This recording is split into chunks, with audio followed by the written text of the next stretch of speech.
Di zaman Nabi alaihi salatu wassalam, ya Nabi alaihi salatu wassalam itu enggan untuk mensolati orang yang punya hutang. Ya, Nabi alaihi salatu wassalam itu enggan mensolati orang yang punya hutang. Sebagaimana Nabi SAW juga enggan untuk mensolati orang yang mati karena bunuh diri. Ya, mati karena bunuh diri. Nah, maksud dari keengganan Nabi alaihi salatu wassalam yaitu menunjukkan untuk memberikan pelajaran agar jangan sampai kita melakukan perbuatan hal tersebut. Jangan sampai kita mati sedangkan kita masih menanggung beban hutang. Jangan sampai kita mati berangkat dari bunuh diri. Ya, jangan sampai kita melakukan perbuatan tersebut. Oleh karena itu, para ulama menjelaskan, ya, jika ada orang yang mati sedangkan dia masih menanggung hutang atau matinya memang karena bunuh diri, kan Nabi SAW tidak sholatin tuh. Maka sebagian ulama menarik kesimpulan, ya ini merupakan anjuran bagi tokoh masyarakat untuk tidak mensolati jenazah tersebut. Kalau orang lain, ya dipersilahkan. Tapi kalau tokoh masyarakat itu dianjurkan untuk tidak mensolati mereka sebagai pelajaran bagi mereka agar mereka tidak melakukan perbuatan yang serupa. Jadi dianjurkan begitu. Dari Salamah bin Al-Aqwa radhiyallahu anhu, beliau mengatakan, kami duduk di sisi Rasul Shallallahu alaihi wasallam. Lalu didatangkan satu jenazah. Lalu beliau alaihi salatu wasallam bertanya, apakah dia memiliki hutang? Lalu para sahabat menjawab tidak ada. Lalu beliau mengatakan, apakah dia meninggalkan sesuatu? Lalu para sahabat menjawab tidak.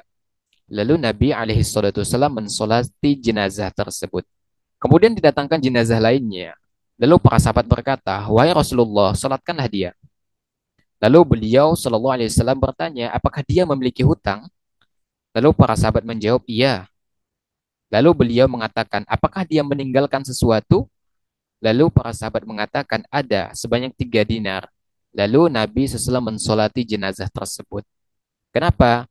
Jenazah ini masih meninggalkan hutang, masih meninggalkan harta yang bisa dibayarkan nanti untuk menutupi hutang itu. Nabi SAW kemudian solatkan.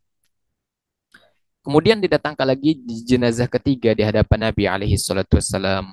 Beliau bertanya, apakah dia meninggalkan sesuatu? Para sahabat mengatakan tidak ada. Lalu Nabi SAW bertanya, apakah dia memiliki hutang? Lalu mereka menjawab, ada 3 dinar. Lalu beliau mengatakan, solatkanlah sahabat kalian ini. Ya, Nabi SAW menolak, kalian aja yang solatin. Ya. Saya nggak mau nyolatin dia karena dia punya hutang. Kalian aja yang solatin, kata Nabi. Ya. Lalu berkata Abu Qatadah, ya, wahai Rasulullah, salatkanlah dia, biar aku saja yang menanggung hutangnya. Kemudian beliau pun menyolatinya. Ini diriwayatkan oleh Al-Bukhari.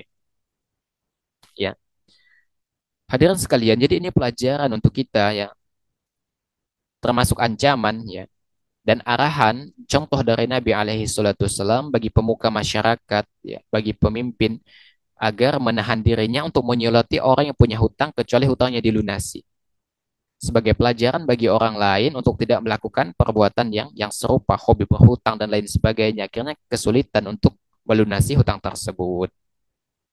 Ya, jadi ini anjuran bagi tokoh masyarakat untuk tidak mensolati jenazah yang meninggalkan hutang. Dan Nabi SAW tetap memerintahkan para sahabatnya, kalian solatin aja gitu, nggak apa-apa. Sedangkan saya nggak mau nyolatinnya.